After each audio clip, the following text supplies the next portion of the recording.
মই বৰ্তমান উপস্থিত আছোঁ হাজো পোৱামক্কাত আৰু হাজো পোৱামক্কাৰ পৰা আপোনালোকক মই সম্পূৰ্ণভাৱে আজি ভিডিঅ' কৰি দেখুৱাম ভিতৰ ভাগ বাহিৰ ভাগ। তাৰ বাবে আপোনালোকে সম্পূৰ্ণকৈ ভিডিঅ'টো চাব আৰু কোনগৰাকী আমাৰ পীৰ বাবাক ইয়াতে কবৰস্থ কৰা হৈছিল, যাৰ বিনিময়ত আজি ইমান মানুহ আহে আৰু তেওঁৰ জিয়াৰত কৰে। বঢ়িয়া লাগছি ন ভাইয়া? আমাৰ আজি কণমানিজনীক চাওকচোন, ধুনু লাগিছে আজি একদম। মোৰ মানে তাইৰ লুকটো আজি সঁচাকৈ বহুতে ভাল লাগিছে। মই মানে চাই আহিছোঁ। নমস্কাৰ, স্বাগতম জনাইছোঁ মোৰ অন্য এটি ভ্লগলৈ। ফ্ৰেণ্ডছ, আজি ৰাতিপুৱাই দেখিছে ইমান কুঁৱলী আৰু এই কুঁৱলী ফালি আমি গৈ আছোঁ হাজোলৈ। আৰু ইমান কুঁৱলীত আপোনালোকক কৈছোঁ অলপ লাহে লাহে গাড়ী চলাব। আমিও লাহে লাহে গাড়ী চলাইছোঁ আৰু তেনেকৈ লাহে লাহে যদি আহোঁ আমি আমাৰ নিজৰ গন্তব্যস্থান পাওঁগৈ কোনো ধৰণৰ দুৰ্ঘটনা নোহোৱাকৈ। এয়া মই আহি পালোঁ হাজো আৰু হাজোৰ এতিয়া তলত আছোঁ, পাহাৰৰ মানে তলত, ওপৰলৈকে উঠি যোৱা নাই।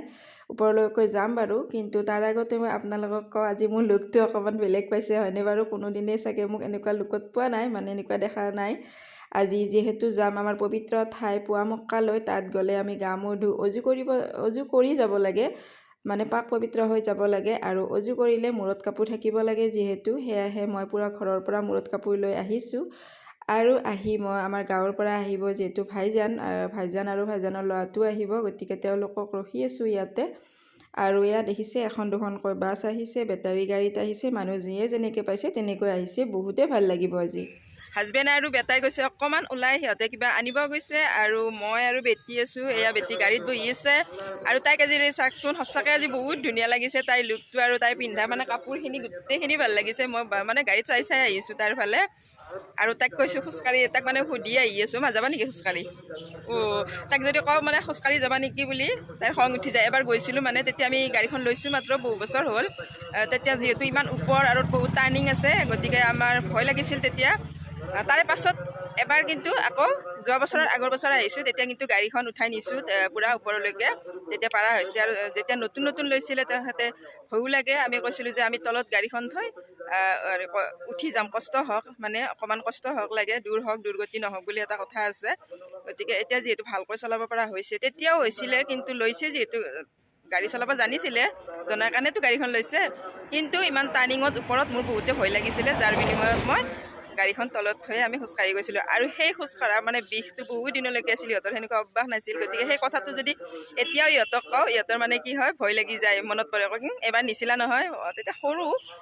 আৰু হাজোত মই যেতিয়াই আহোঁ এবিধ বস্তু মানে মই খুবেই ভাল পাওঁ। এয়া বনাই কি বুলি কয়, চিক্কা বুলিও কয়, গুড় আৰু বাদাম দি, ভজা বাদাম দি বনাই খুবেই ভাল লাগে। মই ঘৰতো বনাই খাওঁ যদিও, কিন্তু কিনি খোৱাটো মই বেছি সোৱাদ পাওঁ, বেছি ভাল লাগে। সৰুৰ পৰা খাই আহিছোঁ এবিধ বস্তু, আৰু যেতিয়া হাজোত আহোঁ কিন্তু তেতিয়া খাওঁৱে। সেই হাজবেণ্ডে আনি দিলে আৰু মই গাড়ীত এনেদৰে খোলত লৈ খাই আহি আছোঁ, সৰু ল'ৰা ছোৱালীৰ নিচিনা। আৰু এনেদৰে এতিয়া ওপৰলৈ আহি আছোঁ আমি, আৰু গাড়ীত আহি থাকিলে গম নাপায় যে আমি ইমান ওপৰত উঠি আছোঁ, কিন্তু আচলতে বহুত ওপৰ হয়। খুব সাৱধানে গাড়ী চলাব লাগে, খুব লাহে লাহে যাব লাগে। এনেদৰে গৈ আছোঁ ওপৰলৈ, আৰু আপোনালোকে আহিব, খুবেই ভাল লাগে। আৰু এনেকুৱা দিনত যিহেতু বহুত মানুহ হয় ন, খুবেই ভাল লাগে। আৰু আমি বহুত ৰাতিপুৱাই আহিলোঁ যদিও কিন্তু আমাৰ অলপমান দেৰি হ'ল, ভাইজানক ৰখি থাকোঁতে। ভাইজানৰ মানে যিখন বাছত আহিছিলে, ভাড়া বাছখন, অকণমান দেৰি হ'ল কাৰণে ভাইজান আহি পোৱাত অলপ দেৰি হ'ল বাৰু, যিয়েই নহওক। আৰু এয়া ভাইটিকেইজনে ধুনীয়াকৈ গাড়ীবোৰ নিয়ন্ত্ৰণ কৰিছে, মানে ক'ত কেনেকৈ থ'ব লাগে। আৰু চাৰিচকীয়া বাহন ধুনীয়াকৈ উঠি আহে, মানে বাছৰ বাহিৰে বাকী এনেকুৱা সৰু বাহনবোৰ সকলো উঠি আহে। আৰু কিছুমান ঘূৰাই লৈ যাব দিছে, মানে অলপমান দূৰত থ'ব দিছে। আৰু ছোৱালী আহি সোমাইছে এখন দোকানত, মানে তাই কিনিব আঙুঠি চাঙুঠি, আৰু নাজানেনে ছোৱালী মানুহৰ আৰু এইবোৰেই আৰু। গতিকে তাইক কৈছোঁ আগে আমি ওপৰৰ পৰা আহোঁ আগত, তাৰপাছত দৌৰা-দৌৰিত কৰি আহি ল'ম। আৰু এইটো হৈছে এটা মাজাৰ, ইয়াতো মানুহে জিয়াৰত কৰিব আহে। আচলতে ইয়াতে আহিব লাগে, মেইন হৈছে জিয়াৰত কৰাটো, যিহেতু ইয়াতে জানাজা কৰা হৈছিলে আমাৰ পীৰ বাবা গিয়াছুদ্দিন আউলিয়াৰ এজন শিষ্যক ইয়াতে কৰা হৈছিলে জানাজা। গতিকে ইয়াতে দৌৰা-দৌৰিত কৰি যাব লাগে। আৰু এনেদৰে আমি সেইটো মাজাৰৰ পৰা আহি এতিয়া যাই আছোঁ ওপৰলৈ। আৰু ইয়াতে অজুৰ ব্যৱস্থা কৰা হৈছে, ধুনীয়াকৈ অজু কৰি লৈ। আগতে ইমান সুবিধা নাছিলে, এতিয়া কিন্তু বহুতেই সুবিধা হৈছে পানী চানীৰ। আৰু ইয়াতে বেটাই কৰি আছে অজু, সেয়েহে মই ওপৰত ৰখি আছোঁ। আৰু মই যিহেতু ঘৰতে কৰি আহিছোঁ অজু, মই আৰু ইয়াতে কৰা নাই, এনেই হাত মুখখিনি ধুই কুলি কৰিছোঁ। আৰু এনেদৰে এতিয়া ডাঙৰ মানে আমাৰ পীৰ বাবা গিয়াছুদ্দিন আউলিয়াৰ মানে মাজাৰ হয় এইটো। ইয়াতে দান বাকচটো মানুহে যি পায় সেই দান কৰিছে আৰু আমি এতিয়া তাত যাম। আৰু ইয়াতে সমূহীয়াভাৱে সকলো ধৰ্মৰ মানুহে মিলি দোৱা প্ৰাৰ্থনা কৰে আৰু যাৰ মনত যি ভাৱ লৈ আহিছে সেয়া আল্লাই পূৰণ কৰে। সকলোৱে দোৱা কবুল কৰক যাতে। আমিও দোৱা কৰিছোঁ আৰু সকলোৱে বাইদেউসকল আহিছে আৰু এয়া মোৰ ল'ৰা ছোৱালী পঢ়ি আছে দোৱাৰ কাৰণে। এই দুটা আৰু এইটো হৈছে আঙুলি দেখুৱাই দিব নাপায় পীৰ বাবাৰ আৰু আমি ইয়াতে এতিয়া সকলোৱে আৰু ইমান মানুহ ভিৰ হৈছে, মানুহ আহি আছে, দেখুৱাই যাম, চাই থাকিব আগলৈকে।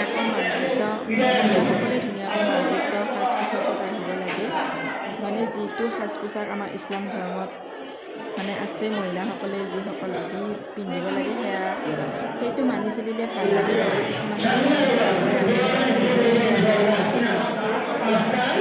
লাগে ঠাই হয় ন, ইয়াতেতো পিকনিক স্পট বা কিবা কৰিব অহা নাই, গতিকে অকণমান মাৰ্জিত সমাজত কিছুমান নাহেই, কিন্তু মই দেখিছোঁ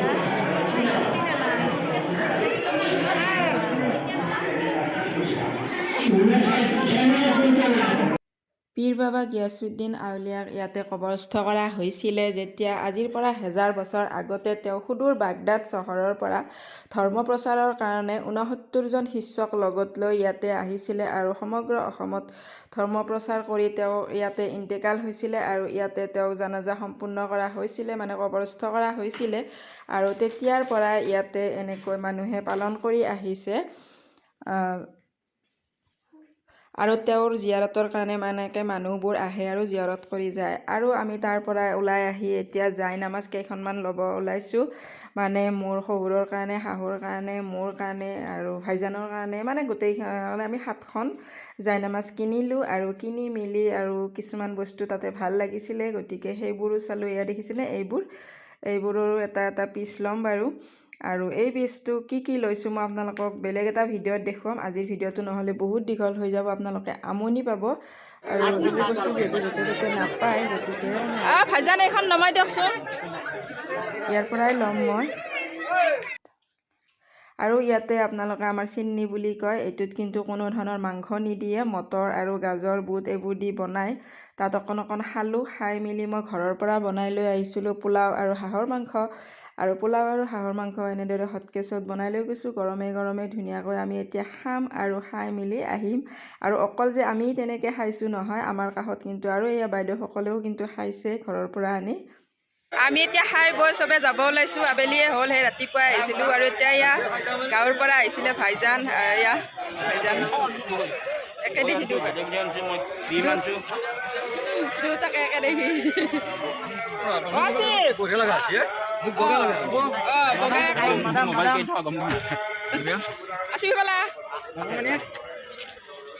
কেনে লাগিলে আজি আহি? ভাল লাগিছে ফিল্টাৰ কা কামাল। ভাইয়া কৈ আছে মোবাইলটো বগা দেখা গৈছে, ডাঙৰ বঢ়িয়া লাগছি ন ভাইয়া? ভাইয়া কেনে লাগিল আজি হাজোত আহি? ভাল লাগিছে বঢ়িয়া লাগিছে। প্ৰত্যেক বছৰে আহে না? বাছতে আহিছে? বাছতে আহিছো আজি। এতিয়া যাওঁতে বাছতে যাম, তোমালোকৰ লগত যাম। এতিয়া আমাৰ লগত নামি যাব, যাই পেলাই তাৰপিছত বাছত যাব। ঠিক আছে। আৰু আমি যেতিয়া উভতি আহিছোঁ এয়া হাজোৰ পৰা, মানে তেতিয়া দেখিছে ইমান জাম হৈছে, গতিকে চৰকাৰলৈ মোৰ এটাই আহ্বান, আপোনালোকে যাতে ৰাস্তাটো বনাই দিছে, কিন্তু আগতে আৰু অকণমান শিলবোৰ কাটি যাতে বহলাই দিয়ে। এইটো চাইডে যিহেতু বহলাব নোৱাৰি, সিটো চাইডে শিলবোৰ কাটি অকণমান বহলাই দিলে কিন্তু সুবিধা হ'ব। আৰু তাৰ পৰা উভতি আহি আমি এতিয়া সোমাইছোঁ শিঙিমাৰী বজাৰত, আৰু শিঙিমাৰীৰ বেঙেনা হেনো বৰ সোৱাদ, গতিকে হাজবেণ্ডে ল'বলৈ গৈছে, কিন্তু দামবোৰ বহুত কৰে যদিও দাম দৰ খেলি আছে, মানে ল'ব দিছোঁ যিহেতু ঘৰত বেঙেনা আছে, আৰু অকণমান বেলেগ গতিকে লৈ যাই চাওঁ। আৰু যে দাদাজনৰ লগত জমনি হৈছে, মই দাম দৰৰ কাৰণে মই যেতিয়া ভিডিঅ' কৰিছোঁ, মোক বাইদেউ কেমেৰা কৰি লাভ নাই।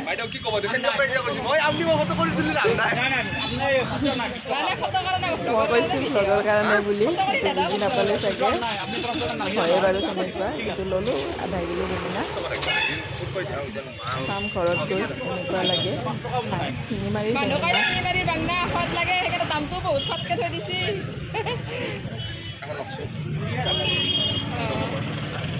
আৰু মই দাদাজনৰ পৰা এটা কথাই শুনিলোঁ বেঙেনা বা মাছ খাওঁ বুলি